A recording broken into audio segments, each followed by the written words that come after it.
Merci Madame la Présidente. Monsieur le Président du Conseil exécutif, alors des talents de cuisinier de Paul Félix avec sa daube mondialement connue au talent de chanteur de Xavier, je vais m'essayer l'exercice budgétaire, ce qui n'est pas évident.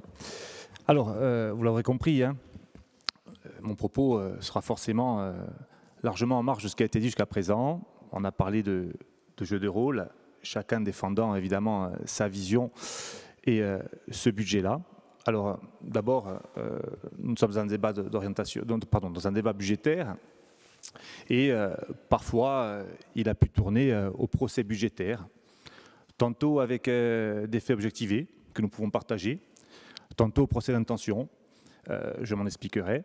En tout cas, ce qui est certain, c'est que nous partageons une vision.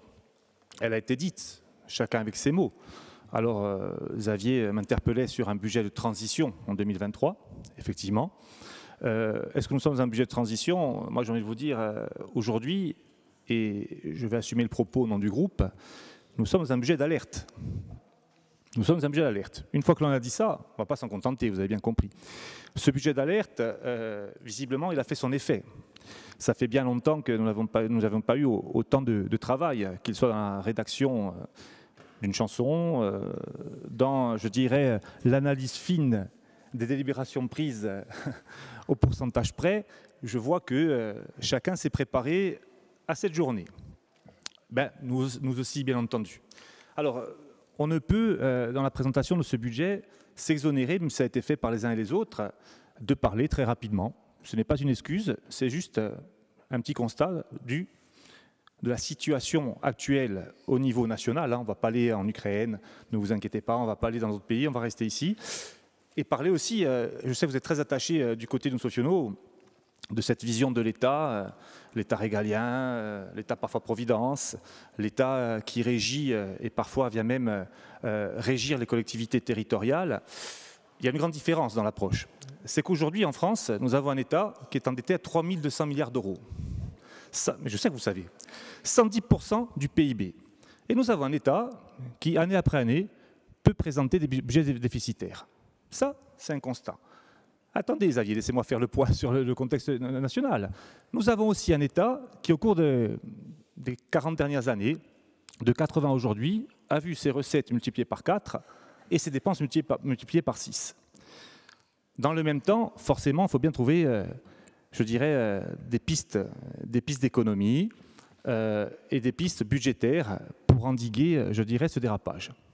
Pourquoi je fais ce petit constat? C'est de vous dire que, à peine la loi de finances présentée, quelques jours après, le ministre de l'économie est venu tirer la sonnette d'alarme, projet de loi de finances qu'il a quand même validé, qu'il a présenté. On vient nous dire qu'il y aura plus de 10 milliards d'euros d'économies sur les collectivités locales. Et ça, quand on parle de collectivités locales, on parle de la collectivité de Corse, on parle des EPCI et on parle, bien entendu, des communes. Alors, mon propos sur le bloc communal arrivera un petit peu après, avec quand même quelques informations, et je pense que vous qui êtes maire, vous avez dû le constater ces derniers jours. Ce contexte national étant présenté, on va bien entendu faire un petit focus rapide, les chiffres ont été présentés, très longuement par Alex Vinciguer, mais tout de même. Vous avez maintenu les uns les autres vos positions du débat d'orientation budgétaire, vous l'aurez compris, même cause, même effet, nous allons aussi dire ce qui n'a pas été dit. En ce qui concerne les dépenses réelles de fonctionnement de la collectivité. Et mon propos, au seuil de mon propos, nous ne sommes pas dans l'excuse. Nous sommes encore une fois dans le constat pour proposer d'autres choses. Quand une collectivité comme la nôtre a à peu près, à quelques dizaines de millions d'euros près, 1 milliard d'euros de dépenses réelles de fonctionnement. Que dans ces milliards d'euros de dépenses réelles de fonctionnement, on retrouve 750 millions de dépenses qui sont quasi obligatoires. Je vais très vite les décliner. Nous avons 54 millions sur les 6. Nous avons 230 millions aujourd'hui de la DCT vers l'Office des Transports. Nous avons 207 millions sur la partie sociale et santé et 255 millions sur la masse salariale. Je ferai un petit focus là-dessus. 746 millions, on va arrondir à 750 millions. 75% de nos dépenses aujourd'hui sont des dépenses contraintes. Ça, il faut quand même le dire. Alors certes, vous n'avez pas dû le voir dans le budget peut-être, volontairement, involontairement, mais il faut quand même le dire. 75% de nos dépenses réelles de fonctionnement sont aujourd'hui des dépenses contraintes. Alors après, effectivement, on peut parler de marge, de travail à faire, d'introspection, de solutions à apporter. Mais tout comme les recettes, et j'y viendrai, nos marges sont minimes aujourd'hui. Je vais reprendre les chiffres de 2018, puisque les uns se sont essayés à 2017, 2018. La collectivité de Corse en 2018, je l'ai dit lors du DOP, je le répète, environ 4200 agents. La collectivité de Corse en 2024, environ encore 4200 agents. Nous sommes quasiment sur les mêmes volumes. En 2018, la masse salariale était de 210 millions d'euros. En 2023-2024, elle est de 255 millions d'euros. Donc, sur un effectif quasi constant, la masse salariale a évolué de 40 millions d'euros sur, vous l'avez dit, le GVT, que l'on doit prévoir, que l'on doit intégrer et assimiler, mais aussi diverses décisions gouvernementales qui nous conduisent aujourd'hui à ce que la masse salariale évolue très fortement, Paul Félix le disait, de plusieurs millions d'euros par an, et ce, sans que nous puissions rien y faire. Ça, c'est un constat sur les dépenses. Et ça me semblait important de le dire. Quand on parle de dépenses, il faut bien sûr mettre en perspective nos recettes. Sur nos recettes aujourd'hui, recettes réelles de fonctionnement, 1 milliard 200 millions d'euros, 1 milliard 192 millions d'euros. Là-dessus, nous avons des recettes. Alors, l'exercice auquel s'est livré Jean-Michel et Alex, 51% de TVA ou pas, moi je vais parler de 51% de recettes dynamiques dans les régions de droit commun contre 21,5 chez nous à peu près. Voilà, on va parler de recettes dynamiques. La fraction de TVA, effectivement, elle peut être amenée un peu plus de 30%. Mais sur les recettes dynamiques, nous avons un déficit d'environ 30%. Nous avons, dans la structure budgétaire de notre collectivité, des recettes qui sont soit à tendance baissière, soit non dynamiques, parce que non, je dirais, alignées sur la TVA. Alors là, vous l'aurez compris, quand d'un côté, nous avons forcément des dépenses qui augmentent de façon mécanique, non pas non maîtrisée, mais non choisie, le terme est important, non choisie. Et de l'autre côté, nous avons des recettes qui sont contraintes, baissières, et je vais reprendre mon propos de ce matin, sur la fiscalité propre, sur la fiscalité que nous maîtrisons. Et je reviendrai sur l'aspect constitution, l'article 72.2 me semble-t-il, je regarderai ça, sur l'autonomie financière des collectivités. Lorsque nous votons nos taux, nous l'avons dit ce matin, alors il y a eu un débat et je remercie le président exécutif de faire appel à la commission des finances pour justement travailler sur cette partie taux et taxes. Mais in fine, même si on peut partager la vision de Paul Félix, avec des recettes aussi contraintes, chaque million d'euros est important, bien entendu. Chaque million d'euros est important, tant au niveau des dépenses de gestion qu'au niveau des recettes. Mais lorsque on se retrouve avec une collectivité qui a 1,4 milliard d'euros de budget réel, on va dire, et que nos marges de manœuvre, je vous le disais, si nous avions fait le choix de faire appel au levier fiscal cette année, nos marges de manœuvre, je vous l'ai dit, dans des proportions raisonnables, si nous avions activé les leviers fiscaux, ça aurait été à peu près 5 millions d'euros de recettes supplémentaires. Alors certes, dans le contexte, c'est important, mais 5 millions, à l'échelle du 1,4 milliard du budget, on est tous d'accord, c'est anecdotique, c'est pas raisonnable, et on ne peut pas se projeter avec de telles marges de manœuvre. Quand d'un côté on nous dit, voilà, votre fiscalité propre vous permettrait ou vous permettra d'avoir quelques millions d'euros de dépenses, de recettes supplémentaires, si tant est que vous activiez le levier fiscal, que vous alliez ponctionner une population qui se paupérise, une population qui est en grande difficulté, eh bien vous pourriez glaner quelques millions d'euros. Nous disons aujourd'hui, à périmètre constant et isopérimètre, ce n'est plus possible. Alors je ne vais pas faire appel à l'autonomie qui rend tout le monde heureux. Je ne vais pas y faire appel.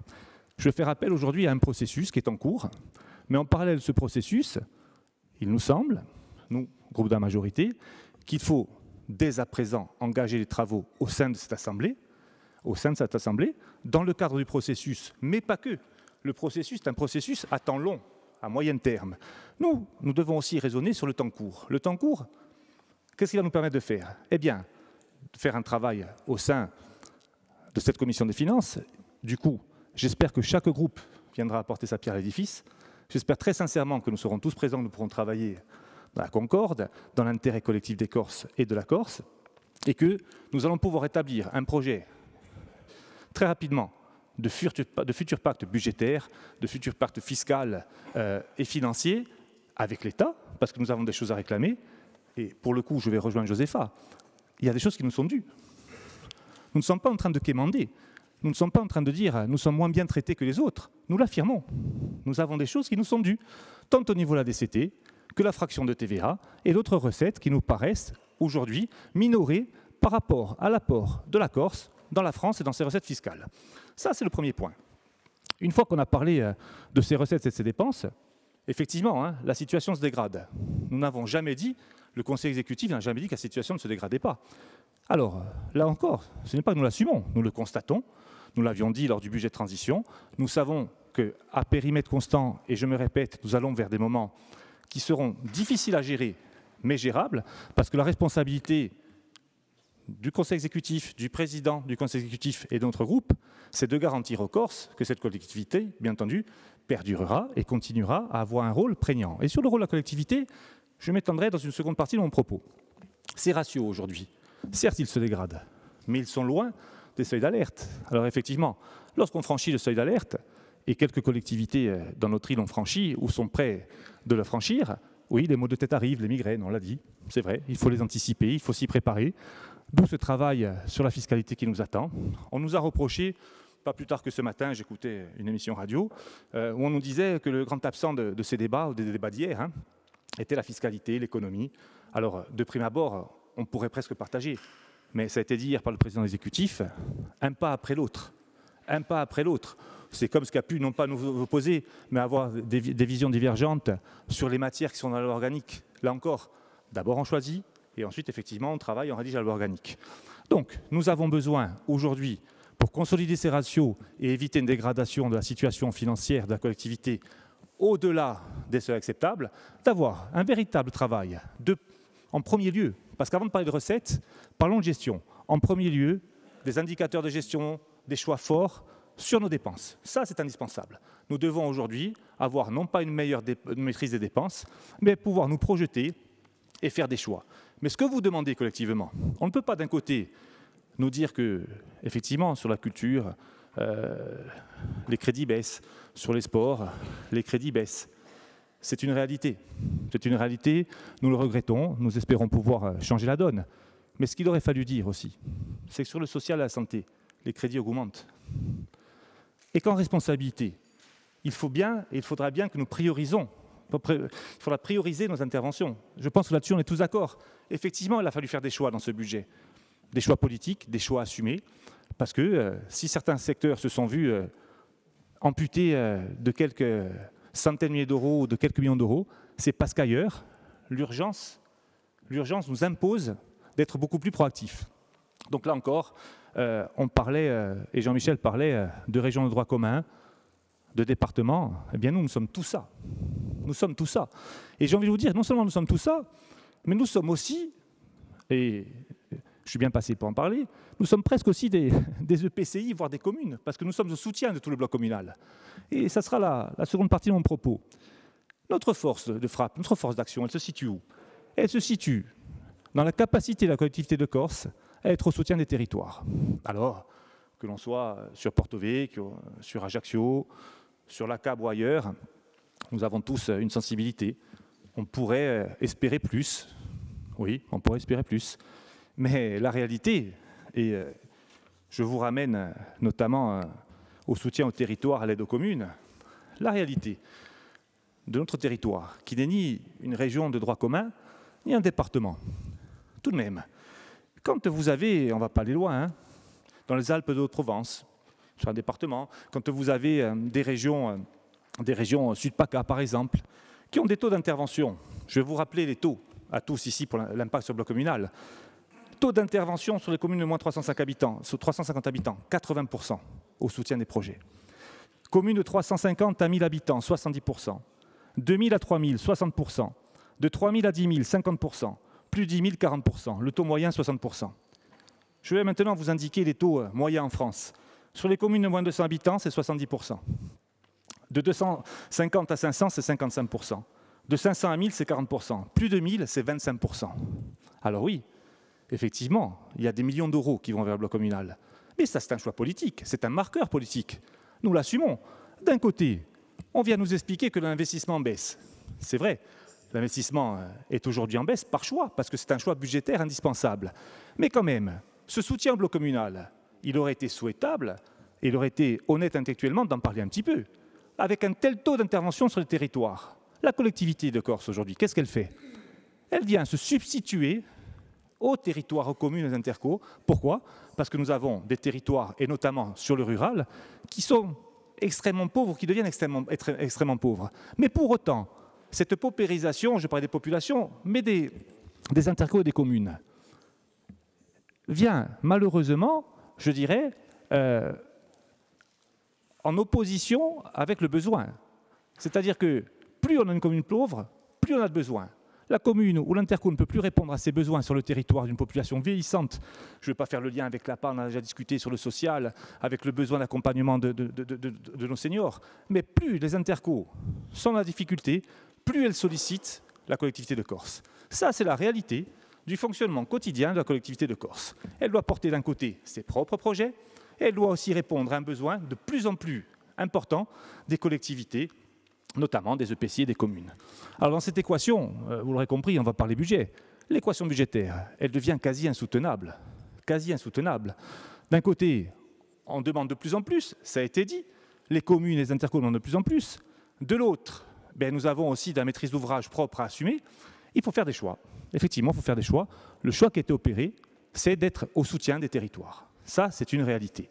La vraie question qui se pose aujourd'hui, parce que ça n'a pas été abordé, pourrons-nous continuer à avoir de tels taux de financement, de soutien? Nous, ce que nous disons, c'est que nous voulons continuer. C'est une volonté forte du président exécutif. Mais pour pouvoir continuer, eh bien oui, il faut faire des choix parfois douloureux, un petit peu moins de maîtrise d'ouvrage collectivité de Corse, il faut être plus au soutien des territoires, mais in fine, est-ce que la collectivité de Corse aujourd'hui aura les moyens dans les années à venir d'avoir exactement le même rôle à isopérimètre sur les recettes? La réponse, je vous l'ai dit en responsabilité, c'est non. Soit nous avons aujourd'hui des recettes qui progressent, des recettes qui vont être au niveau des attentes des territoires de la collectivité, soit nous serons forcément dans l'obligation de changer de braquet. Ça, c'est une réalité. Et ce n'est pas les élus du rural qui sont ici qui pourront me dire le contraire. Je me tourne vers Cathy Cognette, tiens, par exemple. Je crois que Cathy, qui ne m'écoute plus d'ailleurs, elle est perdue, Cathy. Je crois que sur ton territoire, Pascal Paul, je crois qu'on a de grands besoins, me semble-t-il. De très grands besoins. De plus en plus de besoins. Ah, ça c'est bien. N'y voyez pas de lien de cause à effet. Alors, ce bloc communal, je vous le disais, ce bloc communal, quand on parle de réforme, Jean-Christophe parlait de réforme nécessaire de la collectivité de Corse, on peut partager, mais la réforme, je vais répéter ce que j'ai déjà dit, elle ne peut pas s'opérer de manière unilatérale. Si aujourd'hui, on réforme notre vision du territoire, de notre territoire, si nous réformons tous ces dispositifs qui fonctionnent, je vous le répète, parce que là, je ne parle pas simplement de projet, je parle de crédit de paiement consommé, je parle de consommation sur le territoire. Si nous réformons ça en amont, la discussion, elle doit être avec le bloc communal. Et pour qu'il y ait discussion avec le bloc communal, moi je crois fortement dans la future architecture administrative de notre île. Et elle passe par le processus, mais pas que. Mais c'est là aussi que nous allons pouvoir décliner une future, je dirais, architecture administrative de l'île, avec évidemment, alors je vais reprendre le terme, ce n'est pas un tabou, on parle de métropole, on parle de communauté des communes, on parle de communes, on parle de communauté d'agglomération, mais derrière tout ça, il y a des compétences. Plus que les compétences, il y a les moyens d'assumer ces compétences. Et aujourd'hui, ni la collectivité de Corse, ni les intercommunalités. Xavier, je reprendrai une phrase que je fais mienne et que je partage. J'ai suivi ton intervention au niveau de la CAPA sur les finances et sur les investissements, mais aussi la nécessité d'être très prudent sur les dépenses. Donc, ce qui est valable à la CAPA l'est tout autant à la CAB, et elle est tout autant ici. Donc on ne peut pas aujourd'hui décorréler la difficulté qu'ont les régions de droit commun, les départements, les intercos, les communes, et ici, alors que nous sommes tous des élus de terrain pour la plupart, faire comme si nous étions dans une bulle où tout se passait mal et sans raison. C'est la conjoncture qui impose aujourd'hui cette trajectoire qui ne nous convient pas, ni à vous, ni à nous. Donc pour lutter contre cette trajectoire, je le disais, tout d'abord, il va falloir que nous puissions avoir une véritable réflexion sur la partie dépenses, comment aujourd'hui mieux gérer les dépenses. Mais quand je dis mieux gérer, et là je me tourne vers le service notamment avec Alexandra Folach, que je remercie pour les documents et pour son aide, on est aussi dans une évolution des dépenses qui est maîtrisée, qu'on le veuille ou pas. La moyenne de l'évolution des dépenses au niveau national, sur les collectivités et sur les régions de France, c'est 2,8 points.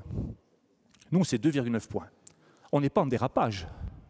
Malgré un territoire... Alors après, bien sûr, j'ai entendu les ratios que citait, je ne sais plus si c'était Jean-Michel ou Jean-Christophe, peu importe, sur les 1 500 euros par habitant, sur les 4 500 euros. Mais aujourd'hui, quel territoire en France a les spécificités de la Corse? S'il y en avait d'autres, on n'aurait pas eu le débat d'hier. Nous sommes une île méditerranéenne, une île montagne, avec 2 grands pôles, 3, pour ne pas froisser Jean-Christophe, avec 3 grands pôles. En tout cas, où la population, pour grande partie, a élu domicile. Mais nous avons aussi, dans notre ADN, la défense du rural.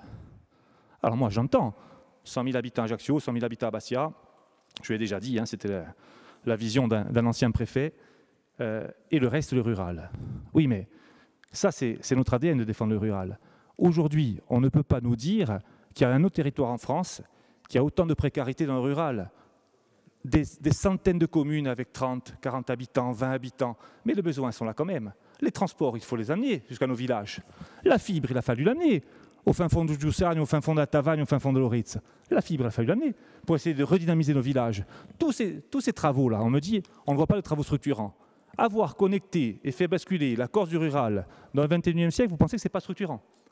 De pouvoir aujourd'hui proposer à un jeune de se réinstaller au village parce qu'il y a du numérique, parce qu'on est connecté, parce qu'on peut travailler en télétravail de chez soi, vous pensez que ce n'est pas un ouvrage structurant? Mais c'est très structurant. Alors après, il manque peut-être des ponts, il manque peut-être des routes. Je ne m'avancerai pas sur la PPI, je crois que le président de l'exécutif en parlera, et les conseils exécutifs aussi. En tout cas, en ce qui nous concerne, aujourd'hui, nous savons que nous sommes lanceurs d'alerte. Ce budget-là, c'est un budget contraint. Ne nous demandez pas, et vous êtes trop intelligents pour le faire, ne nous demandez pas, au vu de nos recettes, quand je dis nos recettes, ce n'est pas celle de la majorité, c'est nos recettes, celle de la collectivité, au vu de nos recettes, de maintenir le niveau d'investissement de l'année précédente, et là je vais aussi faire un petit focus. Les 3 dernières années, on a atteint un plafond de verre en investissement. On ne peut pas comparer l'année 2023 à la 2024. Nous avons eu un taux d'investissement qui n'a jamais été atteint, un montant d'investissement jamais atteint. Eh bien oui, aujourd'hui, il y a un recul. Pourquoi? Eh bien parce que nous avons des recettes qui se contractent, nous avons des besoins très importants dans notre secteur, et que de passer de 360 ou 350 à 330, ce n'est pas se dédire, ce n'est pas être un échec, c'est assumer la responsabilité et assumer le contexte. Donc moi, je ne suis pas rentré dans les chiffres, vous l'avez compris, j'ai plutôt voulu aller sur quelque chose de très pragmatique. Nous sommes effectivement dans une situation, alors transition, tournant, alerte.